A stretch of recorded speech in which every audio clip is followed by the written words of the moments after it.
Assalamualaikum warahmatullahi wabarakatuh. Di sini kami akan mempresentasikan hasil diskusi kami mengenai sumber dan dinamika pendidikan Pancasila dalam mata kuliah Pendidikan Pancasila yang didoseni oleh Bapak Randi Padilla Kustaman, MPD. Sebelumnya, izin memperkenalkan diri saya dan juga rekan-rekan saya dari kelompok 1. Saya Mega Yupiti, lalu rekan saya ada Dadang Nurjaman, Isma Desliana, Konita Mustakimah, dan Cika Padilla. Sumber-sumber pendidikan Pancasila. Sumber historis. Pancasila dilahirkan dengan proses yang sama panjang dengan lahirnya bangsa Indonesia. Di abad 4 atau 5 Masehi, terdapat sebuah kerajaan di Indonesia. Kerajaan tersebut adalah Kerajaan Kutai. Kutai ini merupakan salah satu kerajaan tua yang berada di Indonesia. Kerajaan Kutai memiliki pengaruh dalam pembuatan Pancasila, yakni di dalam nilai-nilai ketuhanannya. Bangsa Indonesia sangat identik dengan hal-hal religius. Sebelum menjadi negara kesatuan, Indonesia memiliki kerajaan-kerajaan yang beragama Hindu, Buddha, kemudian agama Islam yang dibawakan oleh para pedagang dari India dan juga Arab, dan setelah itu datang bangsa Eropa yang membawakan agama Kristen, baik Katolik dan juga Protestan.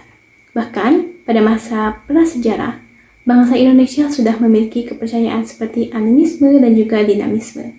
Dengan ini, para petinggi bangsa Indonesia menjadikan agama menjadi hal yang paling mendasar di Pancasila, dan meyakini bahwa bangsa Indonesia sangat menjunjung tinggi nilai-nilai religius dan percaya terhadap keberadaan Tuhan. Sumber yuridis. Pendidikan bahasa Indonesia, pendidikan agama, dan pendidikan kewarganegaraan menjadi 3 materi pokok di pendidikan dasar sampai pendidikan tinggi. Dalam Undang-Undang Nomor 20 Tahun 2003 tentang Sistem Pendidikan Nasional, pendidikan Pancasila kurang mendapatkan perhatian untuk dijadikan materi pokok dalam sistem pendidikan. Dengan adanya kurikulum KTSP pada tahun 2006, memperkuat pengubahan materi pelajaran PPKN menjadi PKN. Menghapuskan pendidikan Pancasila di tingkat perguruan tinggi, menjadikan materi pendidikan Pancasila hanya sebagian kecil dari materi PKN.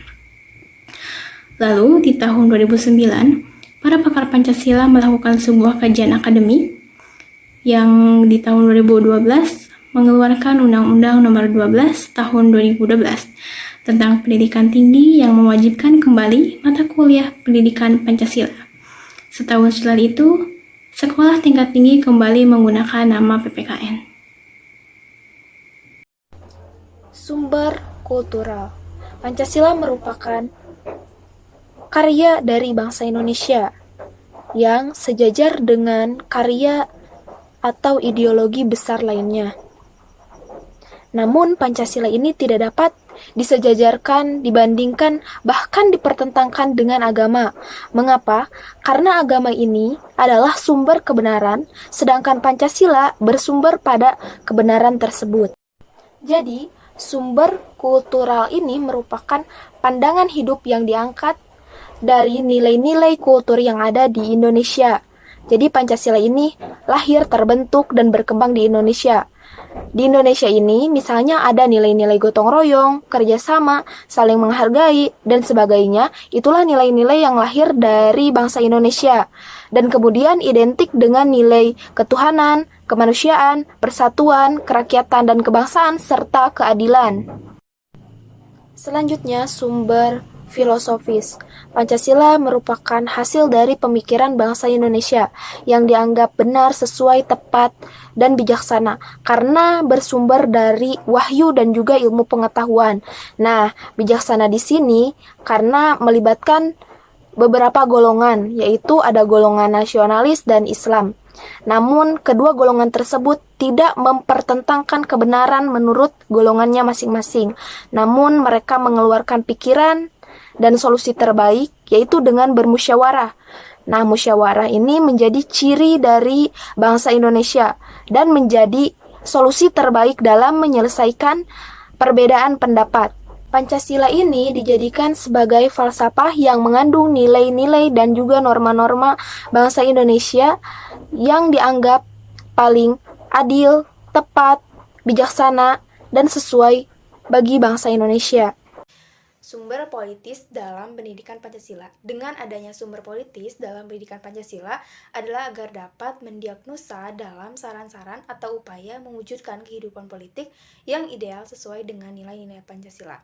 Pancasila merupakan ideologi politik yang mengandung nilai-nilai yang menjadi kaidah penuntun dalam mewujudkan sosial politik yang ideal. Maka diharapkan dengan mempelajarinya dapat menemukan nilai-nilai ideal dalam mengkaji konsep-konsep politik yang meliputi negara, pengambilan keputusan, kekuasaan, kebijakan, dan juga pembagian sumber daya baik di pusat ataupun daerah. Maka pada akhirnya juga diharapkan mampu memberikan kontribusi konstruktif dalam menciptakan struktur politik yang stabil juga dinamis. Perkenalkan, nama saya Cika Valerunisa, NPM 2121711078. Di sini saya akan menjelaskan materi tentang tafsir Pancasila. Tafsir tentang Pancasila. Sebagai sebuah idealisme, Pancasila berulang kali dimaknai secara berbeda oleh semua lapisan masyarakat. Reformasi memiliki interpretasi tersendiri terhadap Pancasila karena telah memberikan kejelasan dan menyatukan kelompok-kelompok yang setia, seperti yang diisyaratkan oleh Konstitusi Indonesia. Namun, terkait dengan kebebasan tersebut, masih ada masalah yang belum terselesaikan oleh pemerintah saat ini. Sejak awal penggalian, rumusan dan resolusi Pancasila sudah sering dibicarakan, karena masing-masing pemikir dipengaruhi oleh perbedaan pemikiran dan kepentingan penguasa rejim dalam menafsirkan Pancasila menurut versinya. Namun, Susilo Bambang Yudhoyono mungkin mengartikan bahwa Pancasila adalah ideologi terbuka dan tidak boleh disakralkan. Oleh karena itu, tidak ada format baku untuk mengimplementasikan Pancasila.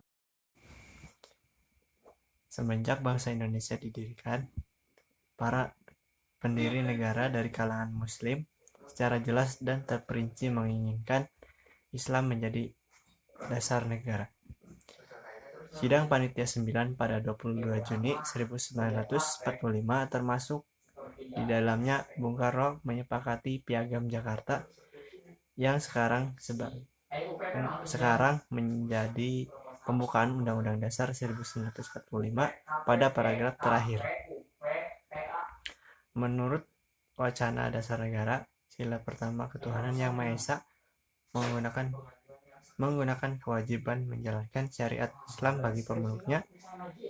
Sila tadi menjiwai keempat sila yang lainnya, yang secara praktis menjadi fondasi serta konsepsi hak asasi manusia di Indonesia, nasionalisme Indonesia, demokrasi Indonesia, dan ekonomi Indonesia.